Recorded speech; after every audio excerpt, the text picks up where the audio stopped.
അവരുടെ തന്നെ ഹോസ്പിറ്റലിൽ കാണിക്കുന്ന കൊണ്ട് എല്ലാ പ്രാവശ്യം ചെക്കപ്പിന് പോകുമ്പോൾ എല്ലാവരും ഉണ്ടാകും. നച്ചുവിന് വലിയ സംശയങ്ങളൊന്നും ഇല്ലെങ്കിലും ശിവയ്ക്ക് എല്ലാത്തിനും കുറിച്ച് സംശയമാണ്. എന്റെ ദേവേട്ടാ, എങ്ങനെയൊക്കെ ഓരോ സംശയങ്ങൾ ചോദിച്ചാൽ ആ ഡോക്ടർക്ക് അയാളുടെ പണി തന്നെ മടുത്തു പോകുമോ എന്നാ എന്റെ പേടി. എനിക്കിത് ഫസ്റ്റ് ടൈം അല്ലേ മോളെ, സോ കുറെ സംശയങ്ങളുണ്ട്. അടുത്ത പ്രാവശ്യം ഒന്നും ചോദിക്കില്ല പോരെ. അപ്പൊ എനിക്കിവിടത്തെ ലേബർ റൂമിൽ കുറെ കയറി ഇറങ്ങേണ്ടി വരും എന്നാണ് ഉദ്ദേശിച്ചത്. പിന്നല്ലാതെ നമുക്ക് രണ്ടാൾക്കും കുഞ്ഞുങ്ങളെ ഒരുപാട് ഇഷ്ടമാണ്. നോക്കാനും വീട്ടിൽ ആൾക്കാരുണ്ട്, ആവശ്യത്തിനുള്ള സാമ്പത്തികവും ഇല്ലേ, പിന്നെന്താ. എന്നാലേ എന്തൊക്കെ ഉണ്ടായാലും പ്രസവിക്കേണ്ടത് ഞാൻ ഒറ്റയ്ക്കാണ്. അതിലെനിക്കൊന്നും ചെയ്യാൻ പറ്റില്ലല്ലോ മോളെ. ആ അതാ പറഞ്ഞത്, എനിക്കൊന്നുകൂടെ ആലോചിക്കണം. ഇപ്പൊ എന്തായാലും നമുക്ക് ഈ ഒരാളെ എങ്ങനെയൊക്കെ സ്നേഹത്തോടെ വളർത്താം എന്ന് മാത്രം എന്റെ പുന്നാര ദേവേട്ട ആലോചിച്ചാൽ മതി. ബാക്കിയുള്ളവരുടെ കാര്യമൊക്കെ സമയം പോലെ ആലോചിക്കാം. എല്ലാവരുടെ സ്നേഹത്തിലും കരുതലിലും നച്ചുവിന്റെ ഗർഭകാലം സന്തോഷത്തോടെ വേഗത്തിൽ അവസാനിപ്പിച്ചുകൊണ്ട് അവളെ വേദന വന്ന് ഹോസ്പിറ്റലിൽ കൊണ്ടുപോയി. എല്ലാവരും കൂടി ലേബർ റൂമിന്റെ മുന്നിൽ ടെൻഷനോടെ ഇരുന്ന് നടന്നും സമയം കളയുന്നുണ്ട്. എന്റെ ശിവ, നീ ഒന്ന് അടങ്ങി എവിടെയെങ്കിലും ഇരിക്കും. ഇങ്ങനെ നടക്കുന്ന കാണുമ്പോൾ ബാക്കിയുള്ളവർക്ക് കൂടി പേടി കൂടും. എനിക്ക് ഇരിക്കാൻ പറ്റണ്ടേ? അച്ഛന്റെ വേദനയോടെയുള്ള കരച്ചിൽ മാത്രമേ കൺമുന്നിൽ കാണുന്നുള്ളൂ. എല്ലാവർക്കും ഇങ്ങനെയൊക്കെ തന്നെയല്ലേ മോനെ? എന്നാലും എനിക്കൊരു സമാധാനം കിട്ടണ്ടേ അമ്മേ? ഇപ്പൊ തന്നെ കുറെ സമയമായില്ലേ? അതൊന്നും പറയാൻ പറ്റില്ല മോനെ, ഓരോരുത്തർക്കും ഓരോ അവസ്ഥകളല്ലേ. നക്ഷത്രാനന്ദൻ എന്ന സിസ്റ്ററിന്റെ വിളി കേട്ടതും എല്ലാവരും കൂടി ലേബർ റൂമിന്റെ വാതിലിന്റെ അടുത്തേക്ക് ഓടി. ആൺകുട്ടിയാണ്, അമ്മയ്ക്കും കുഞ്ഞിനും ഒരു കുഴപ്പമില്ല. അപ്പോഴേക്കും വേറൊരു സിസ്റ്റർ കുഞ്ഞിനെ കൊണ്ടുവന്നു. ശിവ, മോനെ വാങ്ങിക്ക്. എനിക്ക് പേടിയാണമ്മ. മുത്തശ്ശി വാങ്ങിച്ചാ മതി കുഞ്ഞിനെ. അത് കേട്ടതോടെ കല്യാണി മുത്തശ്ശി മുന്നോട്ട് വന്ന് കുഞ്ഞിനെ വാങ്ങി. ശിവയുടെ മുന്നിലേക്ക് മുത്തശ്ശി നീട്ടിയ കുഞ്ഞിനെ അവൻ കൺജിമാതെ നോക്കി. തന്റെയും നച്ചുവിന്റെയും സ്വപ്നം, ഇവന്റെ വരവിനായുള്ള 10 മാസത്തെ തങ്ങളുടെ കാത്തിരിപ്പാണ് ഇന്ന് അവസാനിച്ചത്. മെല്ലെ കുഞ്ഞിന്റെ നെറ്റിയിലൊന്ന് ചുംബിച്ചു. അച്ഛന്റെ ആദ്യ ചുംബന അറിഞ്ഞെന്നോണം അവനൊന്ന് ചിണുങ്ങി വീണ്ടും ഉറങ്ങി. എല്ലാരും കുഞ്ഞിനെ എടുക്കാനും ചുംബിക്കാനൊക്കെ തിരക്കായിരുന്നു. സർ, കുഞ്ഞിനെ ഉള്ളിലേക്ക് കൊണ്ടുപോകണമായിരുന്നു എന്നുള്ള സിസ്റ്ററിന്റെ ശബ്ദം കേട്ടപ്പോൾ മടിയോടെ അവനെ അവരെ ഏൽപ്പിച്ചു. കുറച്ചു നേരത്തെ കാത്തിരിപ്പിനൊടുവിൽ നച്ചുവിനെയും കുഞ്ഞിനെ റൂമിലേക്ക് മാറ്റി. എല്ലാരും കൂടി വളഞ്ഞ് എന്റെ കുഞ്ഞിന് ശ്വാസം മുട്ടുമെന്നാണ് തോന്നുന്നത്. പിന്നെ ഇത്രയും നാൾ ചേച്ചിയുടെ വയറ്റിൽ കിടന്നിട്ട് ശ്വാസം കിട്ടിയില്ലേ, അപ്പൊ പിന്നെ പുറത്തെത്തിയാൽ എന്തായാലും കിട്ടും. ശിവേട്ടൻ നമ്മളെയൊക്കെ പുറത്താക്കി ചേച്ചിയുടെ അടുത്ത് ഒറ്റയ്ക്കിരിക്കാനുള്ള ഐഡിയ അല്ലേ ഇത്? നീ എന്റെ സ്വന്തം അനിയത്തി തന്നെ അല്ലേടി, എന്തിനാ എപ്പോഴും എനിക്കിട്ട് തന്നെ ഇങ്ങനെ പാര വെക്കുന്നത്? എന്നോട് പറഞ്ഞാ പോരെ, ഞാൻ എല്ലാരും മാറ്റി തരില്ലേ? അതിന് പകരം ഇങ്ങനെയൊക്കെ പറഞ്ഞ ഞാൻ അനുവദിക്കില്ല ശിവേട്ടാ. ശിവേട്ടന് സ്വന്തം ഭാര്യയോടും കുഞ്ഞിനോടും കുറച്ചു നേരം ഒറ്റയ്ക്ക് സമയം ചിലവഴിക്കണം എന്നുള്ള ആഗ്രഹമുണ്ട്. സോ എല്ലാവരും പുറത്തേക്ക് ഇറങ്ങി ഒന്ന് സഹായിക്കണം എന്ന് അഭ്യർത്ഥിക്കുന്നു. ഇതിലും ഭേദം ഈ ഒരു മയക്ക് വെച്ച് ഈ ഹോസ്പിറ്റൽ മുഴുവൻ വിളിച്ചു പറയുന്നതായിരുന്നു അപ്പു. രണ്ടാളുടെ വർത്തമാനം കേട്ട് എല്ലാവരും കൂടി ചിരിച്ചുകൊണ്ട് പുറത്തേക്ക് ഇറങ്ങി. എല്ലാവരുടെയും കളിയാക്കൽ കേട്ടപ്പോൾ ദേവേട്ടന് സമാധാനമായല്ലോ. എന്റെ കുഞ്ഞിനെയും ഭാര്യയും കാണാനല്ലേ ഞാൻ സഹിച്ചു. നച്ചു, മോനെ കണ്ടില്ലേ? കണ്ടല്ലോ. ദേവേട്ടന് സന്തോഷായോ? എനിക്ക് തന്നെ അറിയില്ല ആദ്യമായിട്ട് ഇവനെ ഒന്ന് തൊട്ടപ്പോഴുള്ള എന്റെ സന്തോഷം എങ്ങനെ പ്രകടിപ്പിക്കണമെന്ന്. നച്ചു, ഒരുപാട് വേദനിച്ചോ നിനക്ക്? ദേവേട്ടന് എന്ത് തോന്നി ഞാൻ കരയുന്നത് കണ്ടപ്പോ? നമുക്ക് ഇവൻ മാത്രം മതിയെന്ന് തോന്നി. ഇനി ഒരിക്കൽ കൂടി നിന്നെ അങ്ങനെ കാണാൻ എന്നെ കൊണ്ട് വയ്യെന്ന് തോന്നി. അപ്പൊ കുറെ കുഞ്ഞുങ്ങൾ വേണമെന്നൊക്കെ പറഞ്ഞതോ? അതൊക്കെ ഒരു ആഗ്രഹം പറഞ്ഞതല്ലേ. നിന്നെ വേദനിപ്പിച്ചിട്ട് എനിക്കൊന്നും വേണ്ട. നമുക്ക് നമ്മുടെ മോൻ മാത്രം മതി, നീയും ഞാനും പിന്നെ ഈ കുറുമ്പനും. അങ്ങനെയൊക്കെ അങ്ങ് ഉറപ്പിക്കല്ലേ, ഇനിയും സമയമുണ്ടല്ലോ. 2 ദിവസത്തെ ഹോസ്പിറ്റൽ വാസത്തിന് ശേഷം നച്ചു തറവാട്ടിലെത്തി. വന്നപ്പോ തന്നെ മുത്തശ്ശി നച്ചുവിനെയും കുഞ്ഞിനെ ആരതി ഒഴിഞ്ഞൊക്കെയാണ് വീട്ടിലേക്ക് കയറ്റിയത്. മോളെയും കുഞ്ഞിനെ താഴെയുള്ള മുറിയിൽ കിടത്തിയാൽ മതി നന്ദിനി. അതെന്തിനാ മുത്തശ്ശി? ഞാൻ അവളെയും കുഞ്ഞിനെ നല്ലോണം നോക്കിക്കോളാം. ശിവേട്ട നല്ലോണം നോക്കിയതിനെയാണ് ചേച്ചിയുടെ കയ്യിലിരുന്ന് പാല് കുടിക്കുന്നത്. ഇവളെ ഞാൻ പറഞ്ഞത് സത്യമല്ലേ മുത്തശ്ശി? അപ്പൊ മോൾ പറഞ്ഞത് ഉള്ളതല്ലേടാ. എല്ലാരും കൂടി ഇനി എന്നെ കളിയാക്കാൻ തുടങ്ങിക്കോ. നിന്നെ കളിയാക്കുകയല്ല വേണ്ടത്, 2 അടിയാണ് തരേണ്ടത്. പ്രസവിച്ച പെണ്ണിനെ, ആ പിഞ്ചു കുഞ്ഞിനെ അല്ലേ നീ നോക്കിക്കൊള്ളാന്ന് പറഞ്ഞത്? അവൾക്ക് നാളെ മുതൽ പ്രസവരക്ഷയൊക്കെ ചെയ്യേണ്ടതാണ്. ഇനി അത് നീ ചെയ്യോ? ഇനി ഒരു 3 മാസത്തേക്ക് മോളുടെ അടുത്തേക്ക് പോലും നിന്നെ അടുപ്പിക്കില്ല. എനിക്ക് വയ്യ അവളെ കാണാതിരിക്കാൻ. നിന്നെ ഞാൻ നന്ദന്റെ വീട്ടിലേക്ക് പറഞ്ഞു വേണോ എന്ന് ആലോചിക്കേണ്ടി വരും. ഇതൊന്നും ശരിയല്ല മുത്തശ്ശി. എന്റെ കുഞ്ഞിനെ എനിക്ക് കാണണ്ടേ? കുഞ്ഞിനെ കാണണ്ടെന്ന് ഞാൻ നിന്നോട് പറഞ്ഞോ? മോൾക്ക് വേദുകുളിയൊക്കെ ഉണ്ട്, അതൊന്നും കഴിയുന്നത് വരെ നീ അവളുടെ അടുത്തേക്ക് പോരുതെന്നാണ് പറഞ്ഞത്. ഇത് കേട്ടത് ശിവ ചാടിത്തുള്ളി മുകളിലെ റൂമിലേക്ക് പോയി. എന്റെ ചേച്ചി എങ്ങനെ സഹിക്കുന്നു അതിന്? ഡി അപ്പു, അത് നിന്റെ ഏട്ടനാണ്, മറക്കണ്ട. ഇനി ശിവേട്ട ഇവിടെ എന്തൊക്കെ കാട്ടിക്കൂട്ടിയെന്ന് കണ്ടറിയാം. അങ്ങനെയാ ഭാര്യയോട് സ്നേഹമുള്ള ഭർത്താവ്. ഓ, പിന്നെ ഞാനൊന്ന് ഗർഭിണിയാവട്ടെ, കാണിച്ചു തരാം എന്റെ അജുവേട്ടന്റെ സ്നേഹം. അതിനാദ്യം MBA കംപ്ലീറ്റ് ചെയ്യാൻ നോക്ക്.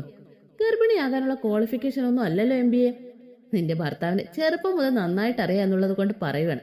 അവൻ കാരണം നിന്റെ പഠിപ്പില്ലാതാവരുത് എന്ന നല്ല ആഗ്രഹം അജുവിനുണ്ട്. സോ ഇപ്പൊ എന്തായാലും മോളുടെ ഈ ഗർഭിണിയാകാനുള്ള ആഗ്രഹം കുറച്ച് നാളത്തേക്ക് മാറ്റി വെക്കുന്നതാണ് നല്ലത്. നമ്മൾ ശരിക്കും ഒരു കുഞ്ഞിനെ വളർത്താൻ മെന്റലി ഫിസിക്കലി റെഡിയായി എന്ന് തോന്നുമ്പോൾ മാത്രമേ കുഞ്ഞിനെ കുറിച്ച് ആലോചിക്കാവൂ. ഞാൻ പറഞ്ഞത് അപ്പൂന് മനസ്സിലായോ? എനിക്കറിയാം ചേച്ചി പറഞ്ഞതൊക്കെ ശരിയാണെന്ന്.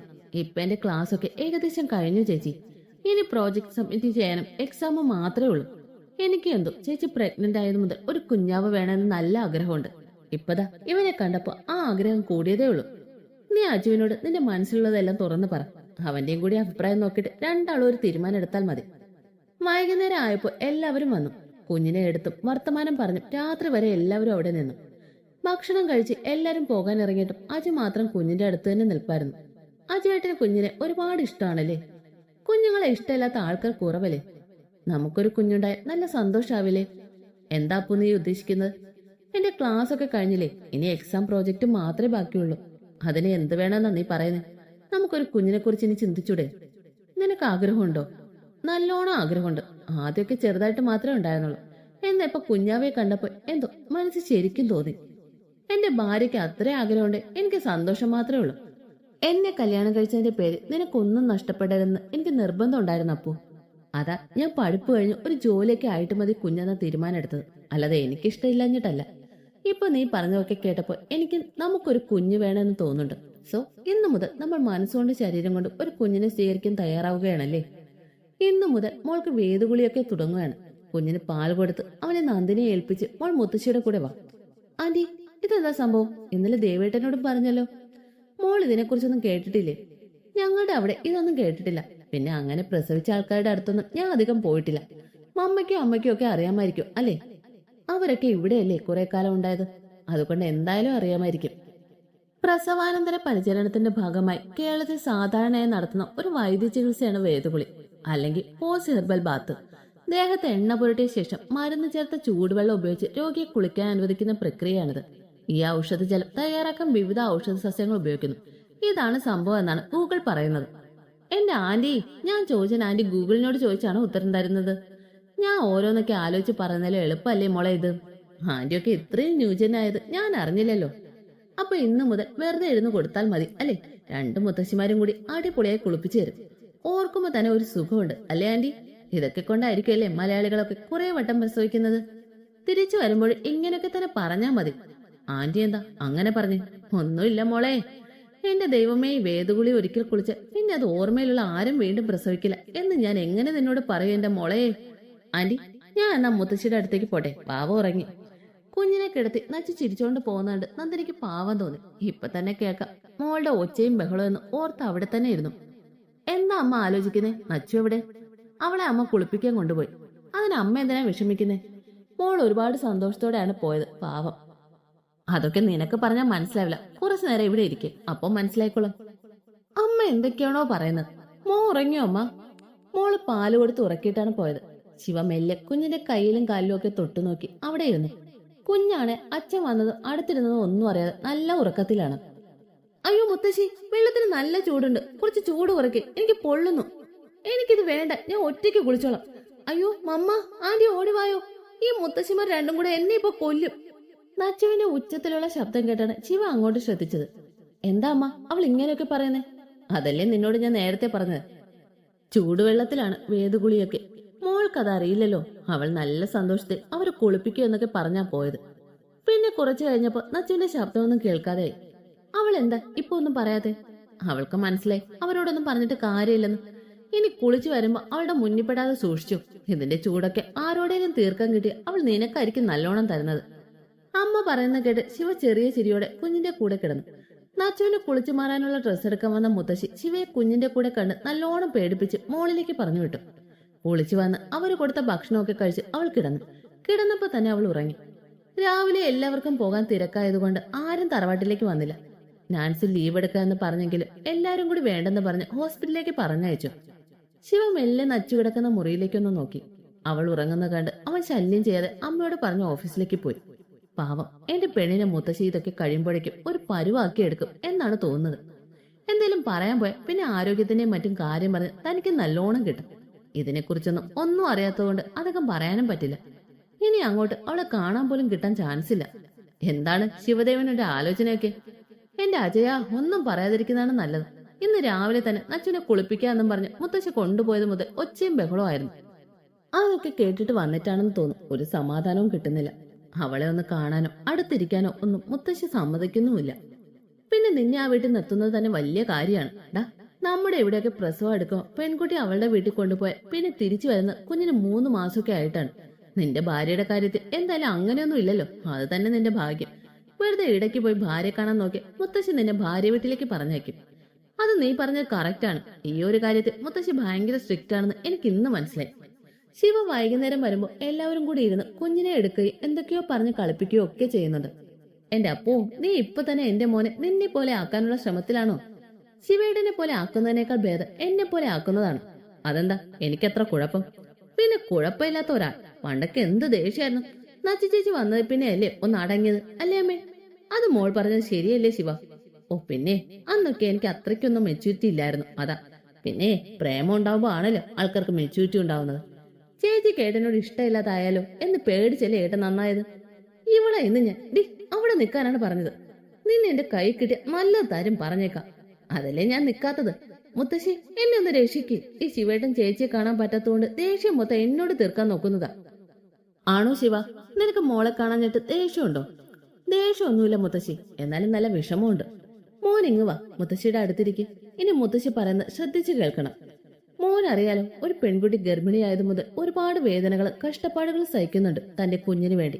ഒരുപാട് മാസത്തെ കഷ്ടപ്പാടുകൾക്കൊടുവിൽ പ്രസവിക്കുന്ന അതിലും ഒരുപാട് വേദനകൾ നിറഞ്ഞതാണ് എന്ന് ഞാൻ പറയാതെ തന്നെ മോൻ അറിയാലോ. പ്രസവത്തിൽ എത്രമാത്രം മാറ്റങ്ങൾ ഒരു സ്ത്രീ ശരീരത്തിൽ ഉണ്ടാകുന്നുണ്ട് എന്ന് നമ്മളൊക്കെ കരുതുന്നതിലും ഒരുപാട് വലുതാണ്. എല്ലാം ഒന്നും പരിഹരിക്കാൻ നമുക്ക് കഴിയില്ല. എങ്കിലും ഈ വേദകുളി ചില പ്രത്യേക ഭക്ഷണമൊക്കെ കൊണ്ട് കുറച്ചെങ്കിലും ശരീരത്തിന് മാറ്റം വരും എന്നുള്ളതാണ് ഞങ്ങളുടെയൊക്കെ വിശ്വാസം. ഇപ്പോഴത്തെ തലമുറയിൽ പലർക്കും ഇതൊന്നും വിശ്വാസമില്ലെന്ന് എനിക്കറിയാം. എന്നാലും എന്റെ മോളെ എനിക്ക് നല്ലോണം നോക്കണമെന്ന് ആഗ്രഹമുണ്ട്. നീ അവളെ എന്തേലും ചെയ്യും എന്ന് കരുതിയൊന്നുമല്ല അവളെ കാണരുതെന്ന് പറയുന്നത്. നമ്മൾ എത്രയൊക്കെ എല്ലാം അറിയാമെന്ന് പറഞ്ഞാലും മനുഷ്യരല്ലേ, ചില സമയത്ത് നമുക്ക് തന്നെ നമ്മളെ നിയന്ത്രിക്കാൻ കഴിഞ്ഞൊന്നും വരില്ല. നമ്മുടെ ഭാഗത്തു നിന്നുള്ള ചെറിയൊരു അശ്രദ്ധ കൊണ്ട് പിന്നീട് ഒരു വിഷമം ഉണ്ടാവണമെന്ന് മോന് ആഗ്രഹമുണ്ടോ? ഇതിൽ കൂടുതൽ എങ്ങനെയാ ശിവ മുത്തശ്ശി നിനക്ക് പറഞ്ഞു തരിക? എനിക്കെല്ലാം മനസ്സിലായി മുത്തശ്ശി. ഞാനായിട്ട് മുത്തശ്ശിയുടെ ആഗ്രഹത്തിന് എതിരെ നിൽക്കുന്നില്ല. എല്ലാം കഴിഞ്ഞ് എന്റെ നാച്ചുനെ സുന്ദരി കുട്ടിയാക്കി എനിക്ക് തന്നാൽ മതി. അതും പറഞ്ഞ് ശിവ മെല്ലെ മുകളിലെ മുറിയിലേക്ക് നടന്നു. ശിവേട്ടാ, മുത്തശ്ശിക്ക് പോലും മനസ്സിലായി ശിവേട്ടന്റെ കൈ കിട്ടിയ ചേച്ചിക്ക് റെസ്റ്റ് ഒന്നും കിട്ടില്ല. ഡി, എന്നെ ഇങ്ങനെ ചൊറിഞ്ഞ് എന്തിനാണ് ദേഷ്യം പിടിപ്പിക്കുന്നേ? എനിക്കിതൊക്കെയല്ലേ ഒരു എന്റർടൈൻമെന്റ്. അച്ഛനോട് ഞാൻ പറയുന്നുണ്ട്, MBA കഴിഞ്ഞ് നിന്നെ ഇനി എന്തെങ്കിലും പഠിക്കാൻ കൊണ്ട് വിടാം. പിന്നെ അച്ഛേട്ടൻ ഞാൻ പറയുന്ന പോലെ അല്ലേ കേൾക്കൂ. നോക്കാലോ അവൻ ആര് പറയുന്നതാണ് കേൾക്കുന്നത്. ദൈവമേ, പണി പാളിയോ? ഇനി ശിവേട്ട എനിക്കിട്ട് എന്തെങ്കിലും പാര വെക്കോ? ചേച്ചി ഒന്ന് സോപ്പിട്ട് വെക്കാം, അതാ എനിക്ക് നല്ലത്. ചേച്ചി ഉറങ്ങുവാണോ? എന്റെ അപ്പോ, നിന്റെ ഈ ശബ്ദത്തിന് ഉറക്കത്തിലാണെങ്കിലും എഴുന്നേറ്റിരുന്നോളൂ. അത് പിന്നെ എനിക്ക് അത്യാവശ്യം ഒരു കാര്യം പറയാനുണ്ട്. അതാ. എന്താണ് ഇത്ര അത്യാവശ്യ കാര്യം? എന്തേലും ഒപ്പിച്ചു വെച്ച് കാണാം. ഇനി ഞാൻ അതിനുള്ള പരിഹാരം കാണണം. അതല്ലേ മോൾക്ക് ഈ വരവിന്റെ ഉദ്ദേശം? ചേച്ചിക്ക് എന്നെ നല്ലോണം അറിയാം എന്നുള്ളതിന്റെ തെളിവാണ് ഇപ്പൊ കൃത്യമായി കാര്യങ്ങൾ പറഞ്ഞത്. കുറെ ആയില്ലേ മോളെ നിന്നെ ഞാൻ കാണാൻ തുടങ്ങിയിട്ട്. കാര്യം പറ, എന്താണ് ഇപ്പോഴത്തെ ആവശ്യം? ഞാൻ ചുമ്മാ ശിവേട്ടനെ ഒന്ന് ചൊറിഞ്ഞു, അതിനെ എനിക്കൊരു പണി തരും എന്ന് പറഞ്ഞേക്കുവാ. സംഭവം ഫുള്ളായിട്ട് പറ, എന്നാലല്ലേ എനിക്ക് എന്തെങ്കിലും ചെയ്യാൻ പറ്റുള്ളൂ. അപ്പു എല്ലാ കാര്യവും വിശദീകരിച്ച് പറഞ്ഞു. എന്റെ പാവം ദേവേട്ടനെ കളിയാക്കിയതിന് നിനക്കിതൊന്നും കിട്ടിയാ പോരാ. ചേച്ചി, ഇനി ഞാൻ നന്നായിക്കോളാം. പ്ലീസ് ഒരു വട്ടം കൂടി എന്നെ ഒന്ന് ഹെൽപ്പ് ചെയ്യണം. ഇന്നലെ ഞാൻ അജുവേട്ടനെ കൊണ്ട് എങ്ങനെയൊക്കെയോ പറഞ്ഞ് കുഞ്ഞാവയുടെ കാര്യമൊക്കെ സെറ്റാക്കിയതാണ്. ശിവേട്ടൻ എന്തേലും പറയാൻ എല്ലാം പോകും. ഞാനായിട്ട് ഇനി നിന്റെ ആഗ്രഹത്തിന് ഹെൽപ്പ് ചെയ്തില്ലെന്ന് വേണ്ട. ഞാൻ അജുവിനോട് പറഞ്ഞോളാം. എന്റെ പുന്നാര ചേച്ചി ഉമ്മ. ഡി, നീ എന്നെ കിസ് ചെയ്ത് കൊല്ലുവോ? എന്റെ സന്തോഷം കൊണ്ടല്ലേ ചേച്ചി. ചേച്ചിക്ക് ശിവേട്ടന്റെ കിസ് മിസ് ചെയ്യുന്നുണ്ടല്ലേ, അതല്ലേ ഞാൻ ഇങ്ങനെ ഉമ്മ തന്നപ്പോ ഫീൽ ആയത്. വെറുതെ അല്ല ദേവേട്ടൻ നിനക്കിട്ട് തരാന്ന് പറയുന്നത്. ഇങ്ങനെ ഞങ്ങളെ രണ്ടിനായിട്ട് ചൊറിയലാണല്ലോ മോളുടെ പണി. ഇതൊക്കെ ഒരു രസമല്ലേ ചേച്ചി? മോളുടെ ഏട്ടന്റെ കയ്യിൽ നിന്ന് കിട്ടുമ്പോ ഈ രസമൊക്കെ ഉണ്ടായാ മതി. പിന്നീട് അങ്ങോട്ടുള്ള ദിവസങ്ങളെ മുത്തശ്ശി പറഞ്ഞതൊക്കെ ഓർത്ത് ശിവ നച്ചുവിനെ കാണാൻ ശ്രമിച്ചതേയില്ല. രാവിലെയും വൈകുന്നേരം എല്ലാം കുഞ്ഞിന്റെ കൂടെ കുറെ സമയം ഇരുന്ന് അവനെ കളിപ്പിക്കുമെന്ന് മാത്രം. ഇന്നേക്ക് നച്ചു പ്രസവിച്ചിട്ട് 2 മാസമായി. മുത്തശ്ശിമാരുടെ നോക്കൽ കാരണം നച്ചു അത്യാവശ്യം തടിയൊക്കെ വെച്ച് കുറച്ചുകൂടെ ഗ്ലാമറായി എന്നാണ് അപ്പുവിന്റെ കണ്ടുപിടുത്തം. ശോ, ഞാനൊന്ന് പ്രസവിച്ചിട്ട് വേണം എനിക്കും ഇങ്ങനെ ഗ്ലാമർ ആവാൻ. എന്റെ മോളെ, സ്നേഹം കൊണ്ട് പറയാണ്, പ്രസവത്തെയൊക്കെ കഷ്ടപ്പാടാണ് മുത്തശ്ശിമാരുടെ ഈ പ്രസവരക്ഷ. ഇതെല്ലാം കഴിയുമ്പോൾ ഞാൻ ചിലപ്പോൾ പുഴുങ്ങിയെടുത്ത അവസ്ഥയിലാകും എന്നാ എനിക്ക് ആദ്യ ദിവസം തോന്നിയത്. ഞാൻ എത്ര ഉച്ചത്തിൽ കരഞ്ഞു വിളിച്ചു എന്ന് നീ ആന്റിയോടൊന്ന് ചോദിച്ചാ അറിയാം. എന്നിട്ട് ഇവിടുത്തെ ഒറ്റ ദുഷ്ടന്മാര് എന്നെ രക്ഷിക്കാൻ വന്നില്ല. അതോടെ എനിക്ക് മനസ്സിലായി ഇനി കരഞ്ഞിട്ടൊന്നും കാര്യമില്ലെന്ന്. പിന്നെ അങ്ങോട്ട് ഞാൻ എല്ലാം സഹിച്ചു പിടിച്ചിരിക്കുകയാണ്. ഇതൊന്നും കഴിഞ്ഞിട്ട് വേണം കുറച്ചു ദിവസം കുളത്തിൽ പോയി മുങ്ങി കുളിക്കാൻ. ഇപ്പൊ തണുത്ത വെള്ളവും പച്ചവെള്ളവും ഒക്കെ കാണുമ്പോ തന്നെ എനിക്കൊരു ആശ്വാസമാണ് മോളെ. രാത്രി അച്ചുവേട്ടാ, ഇന്ന് ചേച്ചി പറയുക പ്രസവിക്കുന്നതിനൊക്കെ കഷ്ടാണ് പ്രസവരക്ഷ എന്ന്. എന്തേ, നിനക്കിപ്പൊ തന്നെ പേടിയായോ? അതൊന്നുമില്ല, എന്നാ കുറച്ചുണ്ട്. ഡി, ഞാൻ ഒരു കാര്യം ചോദിക്കട്ടെ. ഇപ്പൊ 3 മാസത്തോളമായിട്ട് നിനക്ക് പീരിയഡ്സ് ആയില്ലല്ലോ. അതിന് എനിക്ക് ഇടയ്ക്കൊക്കെ ഇങ്ങനെയല്ലേ? അമ്മയ്ക്ക് പേടിയായിട്ട് ഡോക്ടറെ കാണിച്ചിരുന്നു. കുഴപ്പമൊന്നുമില്ലെന്നാണ് ഡോക്ടർ പറഞ്ഞത്. കുറച്ച് വിറ്റാമിൻ ഗുളികയൊക്കെ തന്നത് ഞാൻ കഴിച്ചു. പിന്നെ ഞാൻ പോയില്ല. ഇതൊന്നും ഇങ്ങനെ തമാശയായി കാണരുത് അപ്പു. പിന്നീട് എന്തെങ്കിലും പ്രോബ്ലം ഉണ്ടായാൽ ഒന്നും ചെയ്യാൻ പറ്റിയെന്ന് വരില്ല. ഞാൻ അങ്ങനെയൊന്നും ചിന്തിച്ചില്ല. അമ്മ കുറെ പറഞ്ഞിട്ട് ഞാനാണ് പോകാതെ ഇരുന്നത്. എന്നാലും നമ്മളിപ്പോ പ്രൊട്ടക്ഷൻ ഒന്നും യൂസ് ചെയ്യാറില്ലല്ലോ. അജുവേട്ടന് പ്രഗ്നന്റ് ആണോന്ന് സംശയമുണ്ടോ? എനിക്കതിന് ഛർദിയോ ക്ഷീണമൊക്കെയോ ഒന്നുമില്ലല്ലോ. എല്ലാവർക്കും ഒരുപോലെ ഒന്നും ആവില്ല അപ്പു. നമുക്കൊന്ന് ഇവിടുന്ന് ടെസ്റ്റ് ചെയ്ത് നോക്കിയാലോ? അല്ലേ നീ നാളെ എന്റെ കൂടെ ഹോസ്പിറ്റലിൽ വാ, ഡോക്ടറെ കാണിച്ചു ഒന്നെല്ലാം ചോദിക്കാം. ഇപ്പൊ ആരോടും പറയാനൊന്നും നിൽക്കണ്ട. ഡോക്ടർ എന്താ പറയുന്നതെന്ന് നോക്കിയിട്ട് ബാക്കി ആലോചിക്കാം. ശരിക്കും എന്റെ വയറ്റിൽ വാവ വന്നിട്ടുണ്ടാവോ? എനിക്ക് എങ്ങനെ അറിയാനാണ്? ഞാൻ പഠിച്ചത് MBA ആണ് മോളെ, MBBS അല്ല. അധികം ആൾക്കാരും പീരിയഡ്സ് ആവാതെ വരുമ്പോഴാണ് സംശയം തോന്നി ടെസ്റ്റ് ചെയ്യാറ്, അല്ലെ ഛർദിയൊക്കെ ഉണ്ടാവുമ്പോൾ. നിന്റെ കാര്യത്തിൽ ഇതൊന്നും ഇല്ലല്ലോ. എനിക്കിനി നാളെ ടെസ്റ്റ് ചെയ്താലേ സമാധാനാവും.